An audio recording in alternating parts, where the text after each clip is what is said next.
Hey everybody, Tom Berry here with Investor Loan Source, and today I want to give you some tips on time management. You know, a lot of times people ask me, how in the world do you run so many companies and do so many things? That's got to be crazy. It's got to be hard to do.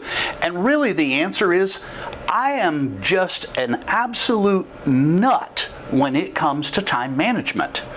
It's probably one of the things that I do the best, and I don't do that many things well, but time management I've mastered. So I wanted to give you 4 tips on time management, and I think these are my top 4 things that I have done and continue to do to this day to keep me on track so that I can be as productive as I am. The first one is touch it once. That's a rule I learned in corporate management 2 or 3 decades ago. What touch it once means is, doesn't matter whether it's a piece of mail or an email, look at it once, whatever it's asking you to do, if it's required of you to do it right then, right there. Don't lay it off to the side. Don't put it in a file to come back to later. If you have to task someone with it, task them right then, right there. Do an email and say, hey, Joe, take care of this. If it's something you have to do it, and do it right then and there. Touch it once. Don't come back to the same things over and over. Back in the day when we didn't have email, but we had mail, you would see the guys that did not master this, and on their desk they would have stacks, right? Stacks of things that, well, I got to do that by this day, and I got to do that by that day, but I never had a stack. I still don't have a stack because I only touch it once. Number 2 is schedule everything. I don't do anything that isn't scheduled. I schedule everything. I even schedule when I'm going to read emails. Because emails, that's a black hole. You go into your email account and you just get buried there. And you get buried there for a lot of time. I check my emails typically twice a day, once in the morning, once in the afternoon or evening, and that's it. Sometimes I only schedule once a day because I'm busy and I have more important things to do than checking email. Number 3. Ask yourself every 15 minutes, and right now you could actually set something on your watch or on your phone to give you an alarm every 15 minutes so that you could do this. Ask yourself this question: is what I'm doing right now the most productive thing I could be doing with my time?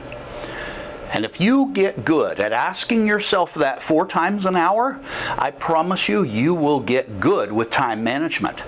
Because when you ask yourself that question, am I doing the most productive thing I could be doing right now?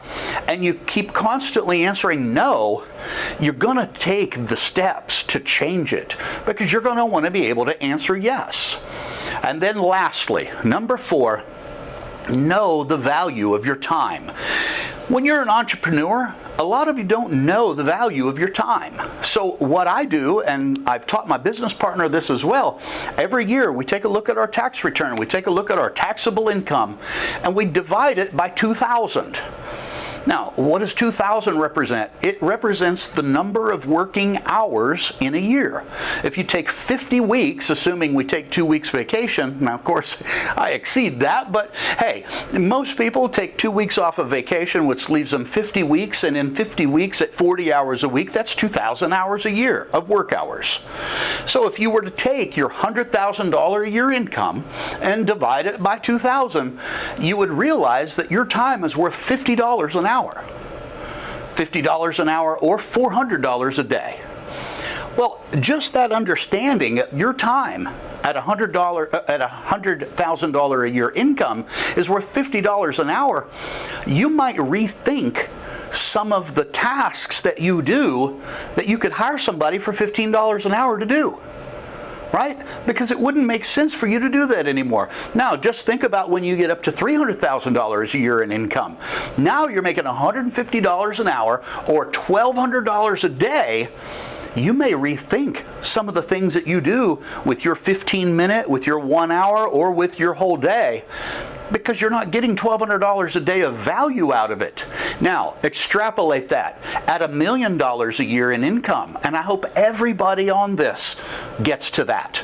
At $1 million in income, if that's all you made, That's $500 an hour or $4,000 a day. At $3 million in income, it's $1,500 an hour or $12,000 a day. You can imagine now why people that get into the higher income levels, they no longer change the oil in their car.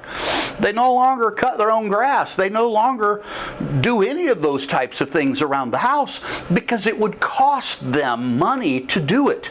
If I can hire somebody and pay them to do it and buy myself more time to be productive with, imagine how much more income I can get next year. And if you continually look at that in that way and continually build upon that, you're going to work yourself out of so many jobs. Eventually, there's no job you can do. And one last one I'll give you.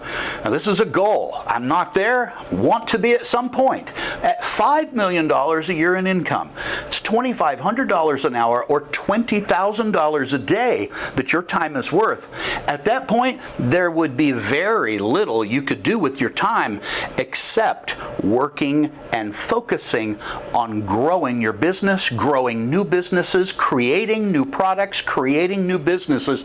That's all you'd be able to do at that point, because everything else you'd be able to hire for way, way less money. So touch it once, schedule everything. Every 15 minutes, ask yourself, is this the most productive thing I could be doing with my time? And number 4, know the value of your time. I hope this was helpful for you. See y'all in the next video.